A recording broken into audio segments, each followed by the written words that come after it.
mas inayos na Herlin. Herlin muna po. Kasi ang dami ko pong natutunan sa Magandang Dilag na dito ko po mas itinama lahat ng pagkakamali ko doon. Kasi syempre bilang baguhan po, talagang inaral ko po yung karakter ng bawat isa. Alam po natin magkaiba sila. Pero yung puso po, talagang meron pa rin po na kagaya ng Magandang Dilag.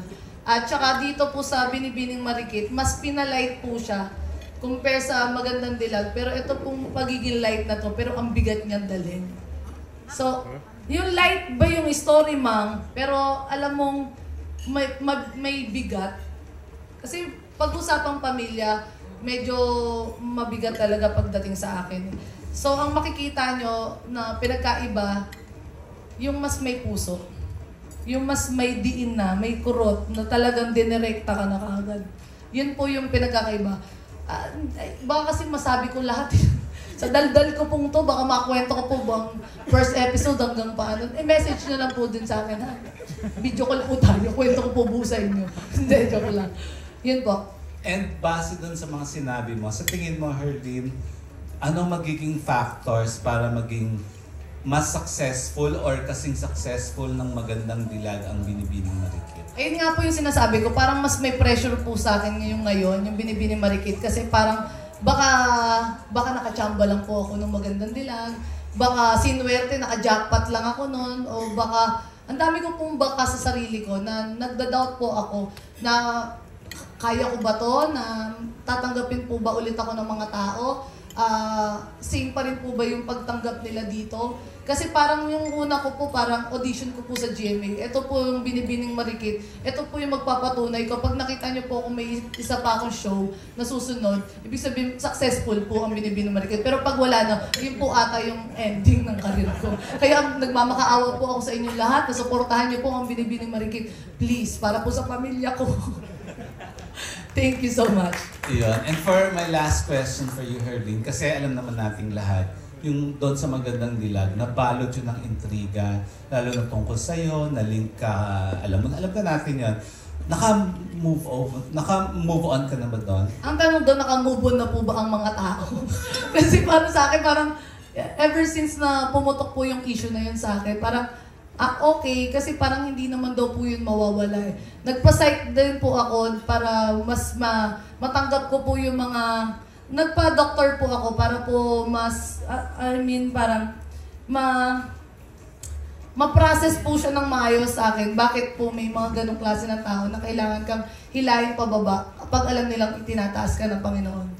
So, nagpa-psych meaning psychiatrist? Yes po, nagpa-help po ako sa doctor para po mas matanggap ko yung mga sinasabi sa akin ng mga tao. Kasi na-overcome ko po lahat. Mabigat po na paratang sa akin. Kaya parang hindi ko po siya...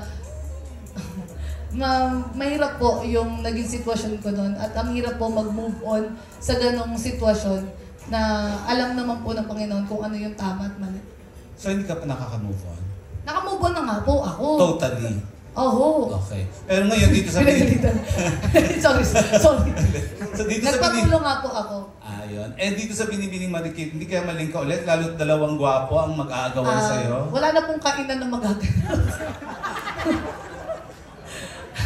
Hindi kasi parang yun na rin naman yung pinupunta natin dito, ba't di pa natin sabihin? Kasi dalawa silang napakagwapo pag-aagawan ka. Papasok ko daw po kay Mamang. Hindi po. Kasi hindi mo pa talaga may iwasan na ma-in love talaga sa ka-partner. Kaya parang ayoko po magsalita ng tapos. Pero ayoko din po maulit yung trauma na binigay po sa akin nung last co-actor ko. Na parang ang bigat na hindi ako naipagtanggol. So, na walang boses na nagsalita. Pero dito po sa Binibining Marikit, nakikita ko naman po sa kanilang dalawa na with or without issue, ipagtatanggol po nila ako. Dahil sobrang gentleman po nitong dalawang tao na to. At sobrang blessed ko po at sila po yung kapartner ko. Ayun. Thank you, Herlin. Thank and you so much po. Congratulations sa inyong lahat. Maraming salamat po. Ang susunod naman na magtatanong, Miss Eka Abaya of GMA International. Hi po. Question ko po ay for Direct Joron. Ayan po. Fresh from the... Hi po. Fresh from the success of Shining Inheritance, na kayo rin po ang nag-direct, ano-ano po yung mga bagong aabangan naman dito sa Binibining Marikit? Parang point of view. Unang-una po, ang kaibahan nito sa Shining Inheritance, because Shining Inheritance, yung vibe talaga ng show.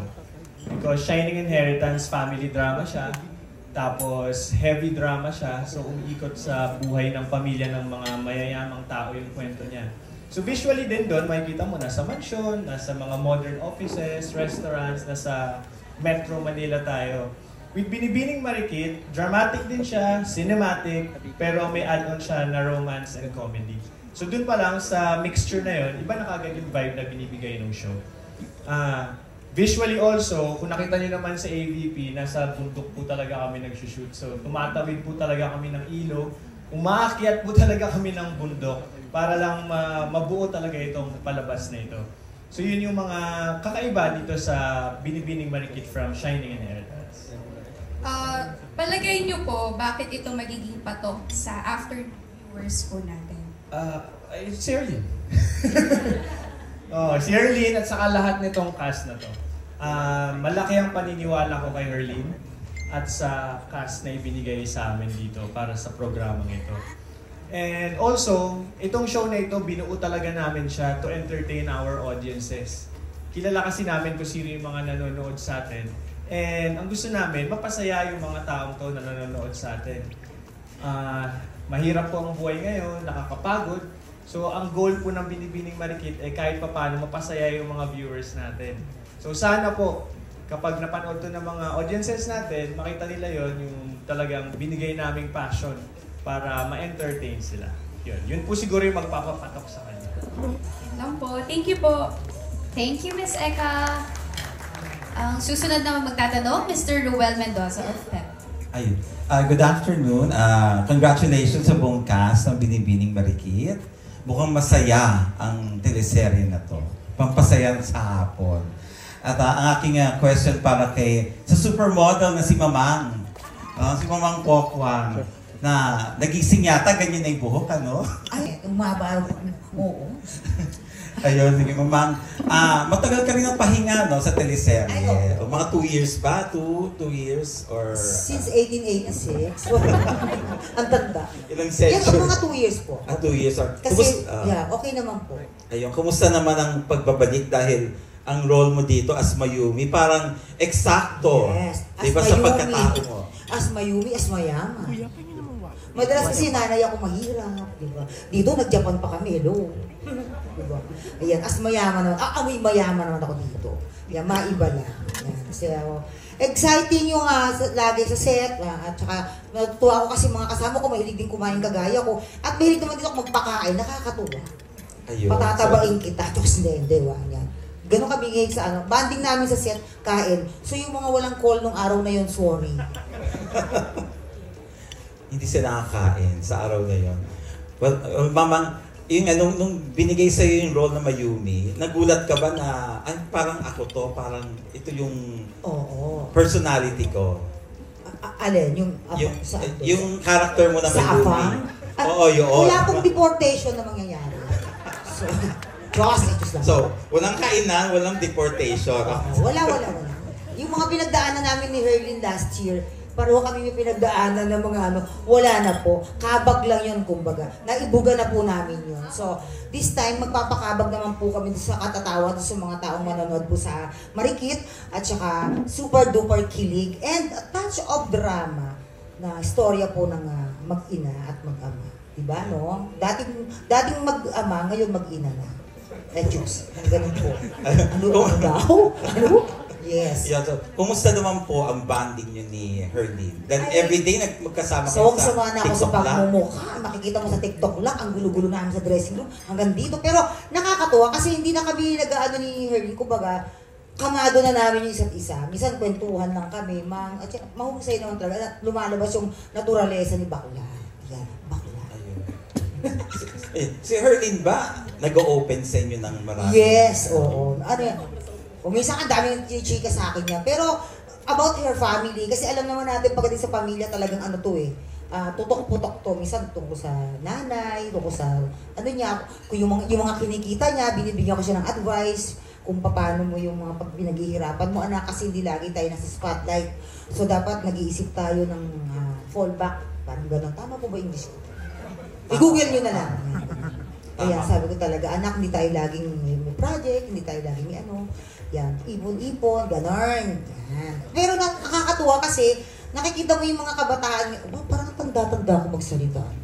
Yung mga bata ngayon na artista natin, marunong na sila sa kinikita nila. Bongga naman. Nakakatuwa. So maganda pala ang mga ina-advise mo kay Herlin. Yes, at saka syempre, iba, ang puso, alam na. Ayun. So ikaw naman, Herlin, iba to naman yun. Sinusunod mo ba ang mga payo ni Mama? Siyempre po. Madalas po ako yung magtanong sa kanya kasi siyempre si Mamang hindi naman bida-bida na bigla na lang mag-a-advise sa akin. So ako po yung unang nagtatanong talaga, Mang, tama po ba to? Mang, okay po bang atake to? Mang, ganito po ba dapat? Laging dapat mag-approach kay Mamang ng mga ganun. Kasi veterano na po si Mamang. At saka, kagaya nga po sinabi ko kanina kay Tito Lars, talaga nilulook up ko po siya. Di ba, Mang, sinabi ko sa'yo na, Mang, sana one time makatrabaho po kita.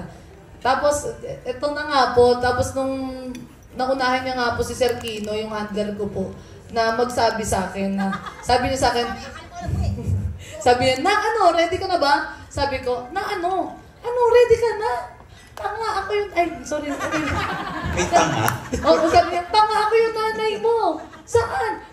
Tanga talaga, binibining marikit. Tapos siya po yung nag-reveal sa akin. Tapos nung una ko po narinig sa kanya yun, naiyak pa ho ako.